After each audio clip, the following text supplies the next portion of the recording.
Waalaikumsalam warahmatullahi wabarakatuh. Saya Wahyu Triputra dari SDN Ananda 8 Tibona akan menceritakan sebuah dongeng yang berjudul Laufe dan Iruga. Alkisah seorang anak yatim yang bernama Laufe. Laufe sebenarnya hidup berdua bersama ayahnya di rumah kecil di pinggir kampung. Sejak kecil ibunya telah meninggal dunia karena terkena suatu penyakit. Namun, ketika ia berumur 10 tahun, ayahnya menikahi seorang janda dari kampung lain yang bernama Iruga. Sang ayah sebenarnya menikah lagi dengan harapan agar Laufe mempunyai seorang ibu yang dapat merawat dan menyayanginya. Akan tetapi, harapan itu sangat jauh dari kenyataan. Setiap harinya, Laufe disuruh pergi membersihkan atau berburu di hutan. Yang paling sering, Laufe disuruh pergi memancing di sungai yang terletak tak jauh dari rumahnya. Pada suatu hari, Laufe sedang tertidur nyenyak di kamarnya. Tiba-tiba emaknya membangunkannya.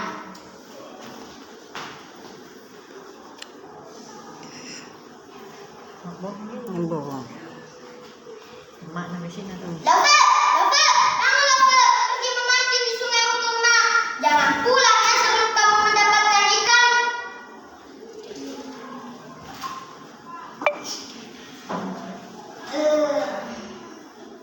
Ya mak.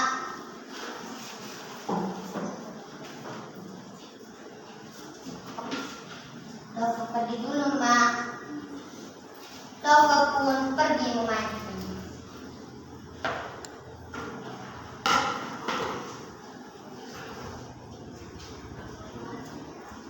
Sudah berjam-jam aku memancing, tapi tidak dapat ikan.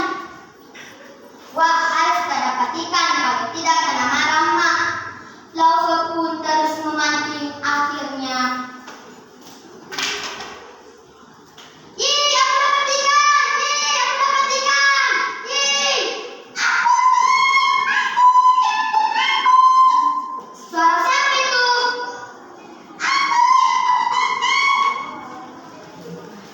Siapa kamu?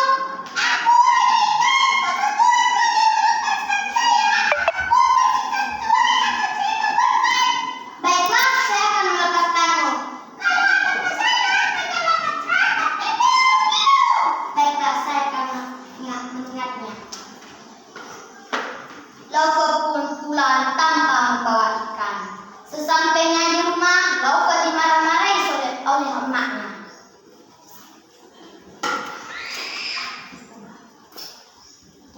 Laufe, mana ikannya Laufe? Kenapa kamu pulang tanpa membawa ikan?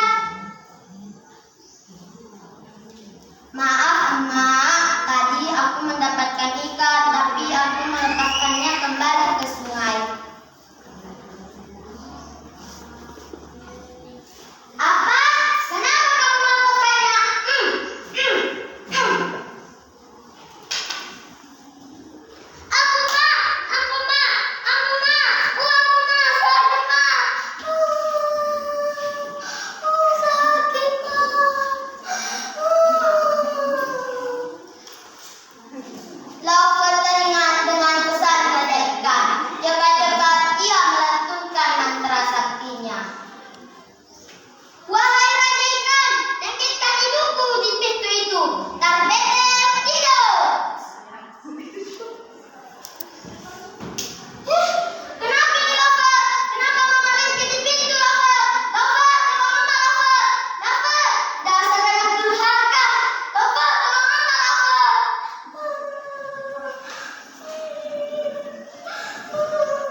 Tidak bisa, Kak. Tidak bisa.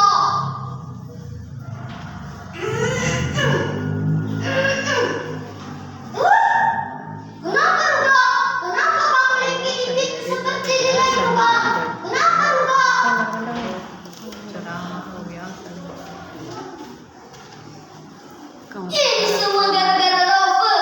Si anak durhaka itu. Tolong lepaskan aku ya. Baiklah.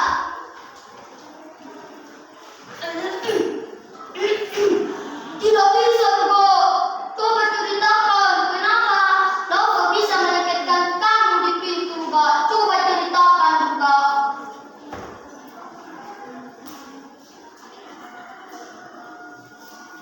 Sebenarnya ayah, aku selalu memukuli Lover. Bukan hari ini saja, tapi setiap hari. Ayah, pergi cari Lover, ayah. Hanya dia yang bisa melepaskan aku, ayah.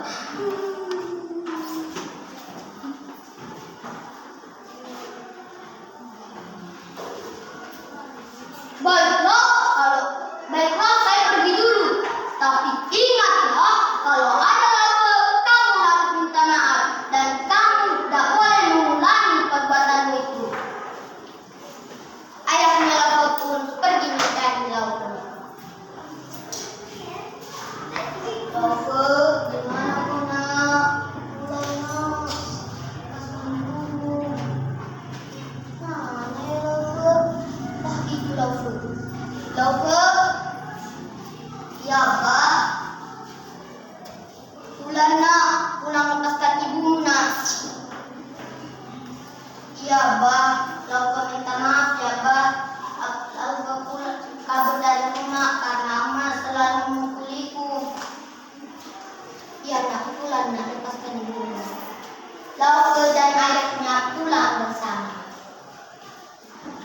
Sesampainya di rumah, emaknya Lover berteriak minta tolong pada Lover.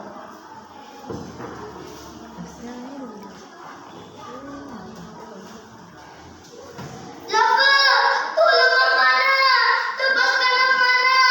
Emak berjanji tidak akan mengulangi perbuatan Amana. Lover, tolong Amana. Ya, Mak. Tan bete, hidup.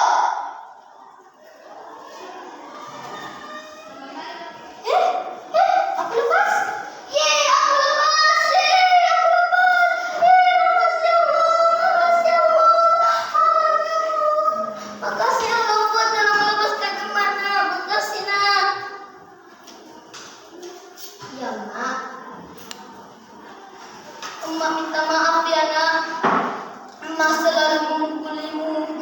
Minta maaf, Emak, nak. Dan Emak berjanji tidak akan mengulangi perbuatan Emak. Dan kita akan hidup rukun, nak. Sini peluk kau, nak. Iya, Mak. Kalau memaafkan Emak. Hidup mereka pun rukun dan berbahagia dan tidak ada lagi pertengkaran.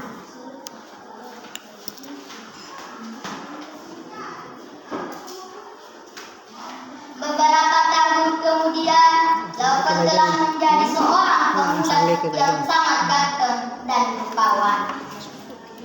Pada suatu hari, Lover dan emaknya jalan-jalan ke istana, ke kota istana. Ketika ia melewati istana kerajaan, tiba-tiba langkah kaki Lover terhenti.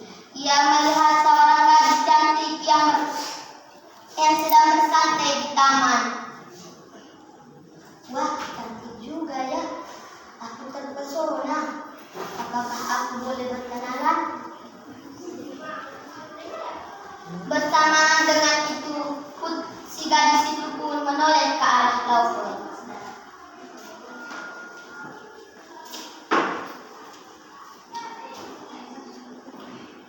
menghadap ke sana, Wei. Menghadap ke sana.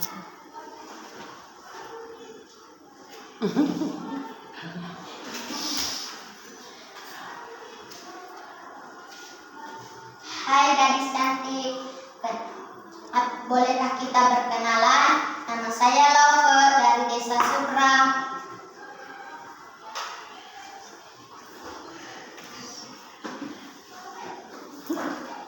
Boleh. Saya adalah Putri Raja dari istana ini. Mereka pun berkenalan, lanjut bersahabat, akhirnya mengarah ke pernikahan. Pada suatu hari, Laufe dan Abah dan emaknya pergi ke istana kerajaan untuk melamar sang putri. Sayangnya, lamaran Laufe ditolak oleh raja.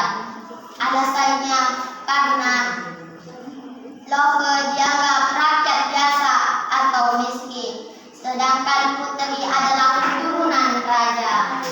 Mendengar penolakan raja, Laufe dan keluarganya pulang dengan hati sedih.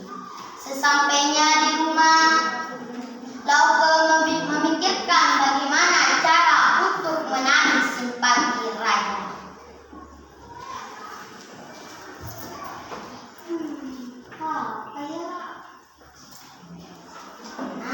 Aku punya ide. Aku harus meletakkan putri di tempat tidurnya. Wah, ide cemerlang. Pasti tidak ada yang bisa melepaskannya selain aku. Tapi aku harus memberitahukan putri dulu bahwa ini hanya siasat untuk menarik simpati raja. Setelah memberitahukan putri, maka pada saat malam Laufe menyusup masuk ke istana kerajaan.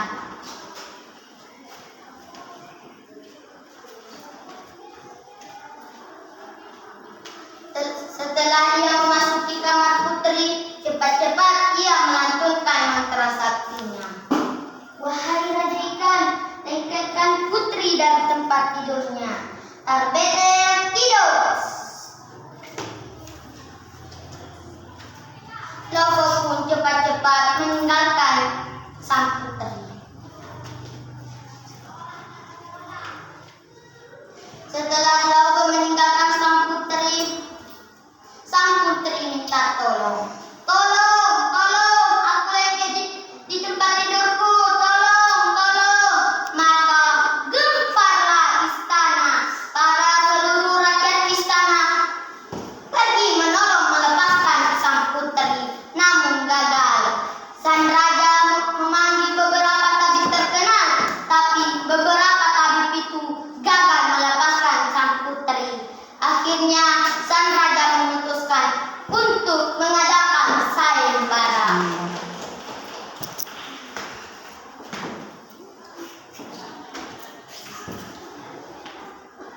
Wahai seluruh rakyatku, barang siapa yang bisa melepaskan putriku dari tempat tidurnya, akan kunikahkan dan akan kuangkat menjadi raja. Tak peduli biar dia rakyat biasa atau orang miskin. Mendengar pengumuman sayembara, berbondong-bondong para pemuda mendaftar untuk melepaskan putri.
si raja, terima kasih.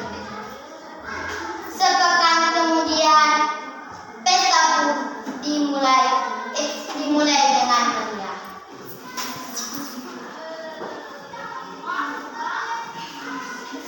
Mereka berdua adalah pasangan yang sangat cocok dan serasi.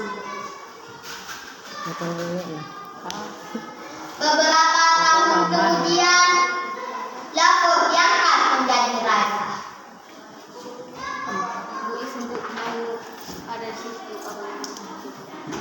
itu di dalam dongeng saya ada rambut pada cincin dalam walaupun itu hanya guru-guru.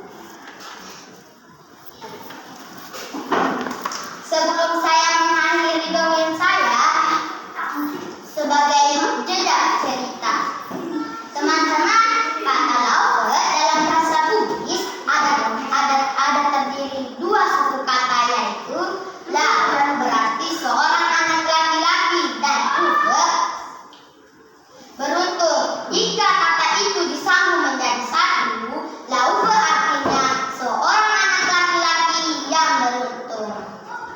Sebagai pesan moral, begitulah kesabarannya Lauke menghadapi segala cobaan.